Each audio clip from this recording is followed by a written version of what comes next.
Hello, humans and others. My name is Robert Dayton. Robert is short for Bob. My dad's name was Bob, rest in peace, and Bob backwards is Bob.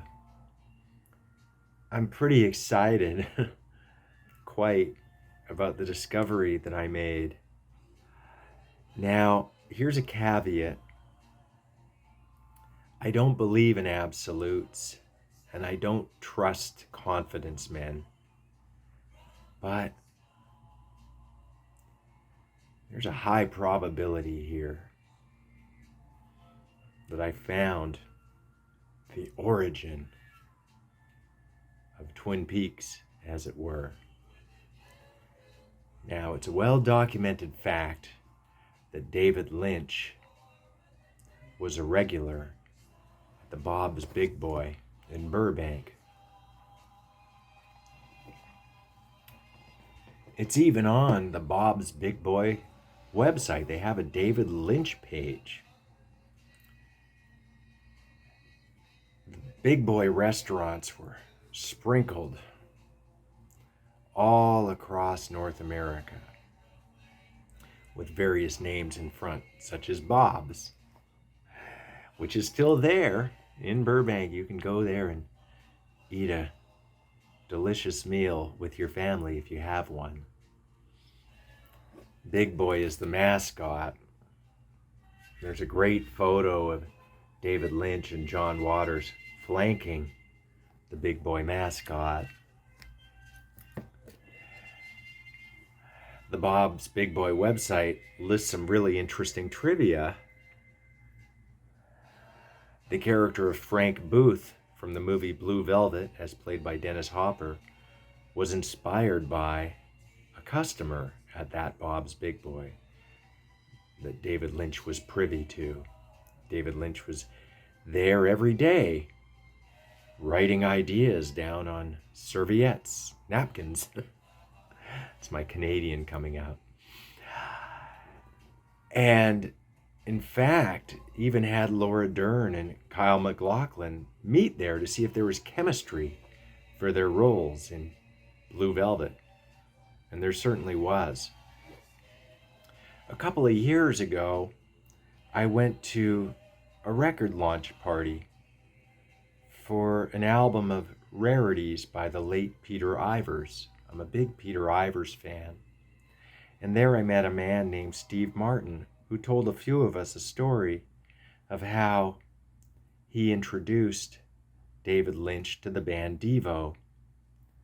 Peter Ivers was there as well, because Peter Ivers had done the song In Heaven for David Lynch's first movie, Eraserhead, which was then on the midnight movie circuit, and that's how Devo discovered it. And so Devo wanted to help popularize the movie Eraserhead by covering In Heaven at their concerts. This meeting happened at the Bob's Big Boy restaurant in Burbank, California. A little bit about me. One of the things I do is art. I'm an artist. And I mentioned Canada a moment ago. I'm from Canada.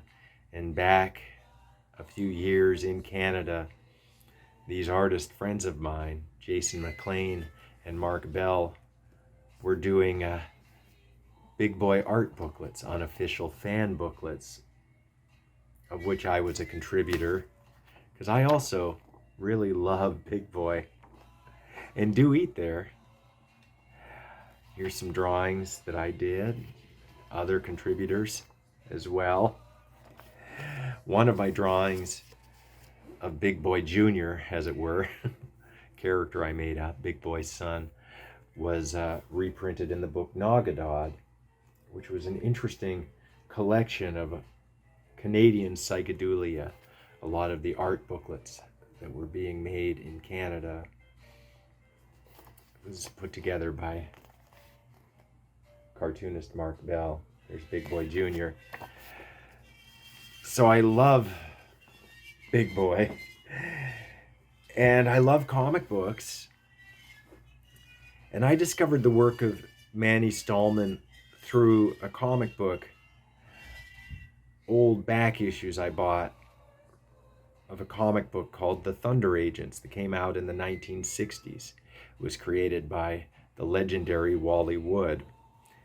And it was a mishmash of the spy fad that was going on at that time, James Bond, stuff like that, with superheroes.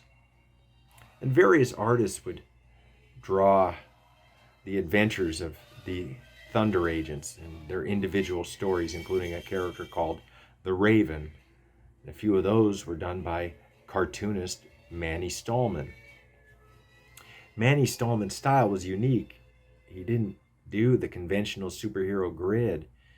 His style leaped from the pages. There was nothing like it. And some of these superhero comic book fans didn't take too kindly to it, unfortunately, which probably hurt Manny Stallman. Manny Stallman had been around since the 1940s. He had done crime comics and horror comics, all sorts of stuff. Mark Evanier wrote a eulogy for Manny Stallman in his blog. It was originally, I think, in the Comics Buyer's Guide, calling him the nicest man in comics. Now, Evanier talks about his unconventional style and is a bit dismissive of Manny Stallman's later work. Well, I'd like to go on record to say that Stallman's later work is of a similar caliber to this earlier work. Again, he's doing unconventional grids, interesting scratchy style and lettering, but he's doing it for the Adventures of Big Boy comic book, which had a unique distribution system. You could only get it at the Big Boy restaurants, and so many copies were distributed. These comic books were free, but they weren't heavy-handed about the restaurant. These adventures were very unconventional. In this one, Big Boy meets some mermaids. It's not all that different from, say, like the underground comic books, like Checkered Demon by S. Clay Wilson. It's closer in format to those in some ways, except without all that sex and violence, because Big Boy as a character is a little more aw shucks, almost like a 50s sensibility. And these comics have their own logic, and they break free from certain constraints. The style is so expressive. Look at this. He encounters an abominable snowman, and look at the snowstorm and the lines going through. In this one, Big Boy meets the Muppets. And, oh, look at this. Wow. Manny Stallman. Wow, look. He incorporates photographs in with the comics. I mean, he's inventive. He's expressive. He's, gosh shucks, a little 50s. Playful. Its own logic. Does that sound familiar? Does that sound like David Lynch to you?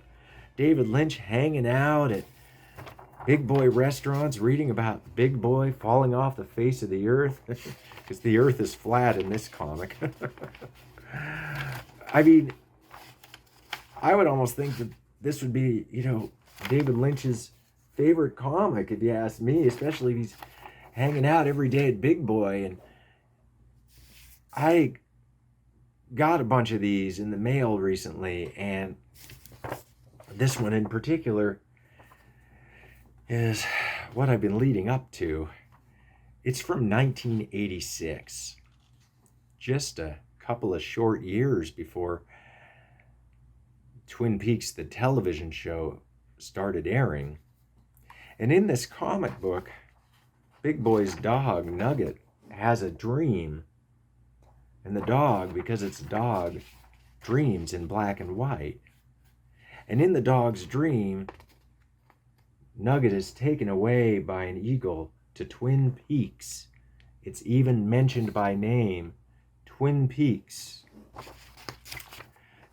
Black and white, dog's dream. David Lynch would, of course, use black and white regularly, even only a couple of years ago in Twin Peaks: The Return. Black and white is used to incredible effect.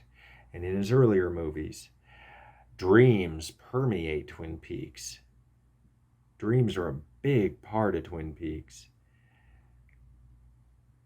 So, some might even say that Twin Peaks is a dream. The name Twin Peaks shows up in this Adventures of Big Boy comic book by Manny Stallman in 1986, a few years before Twin Peaks the TV show. So, is this where David Lynch got the name Twin Peaks? It seems rather likely. Bye.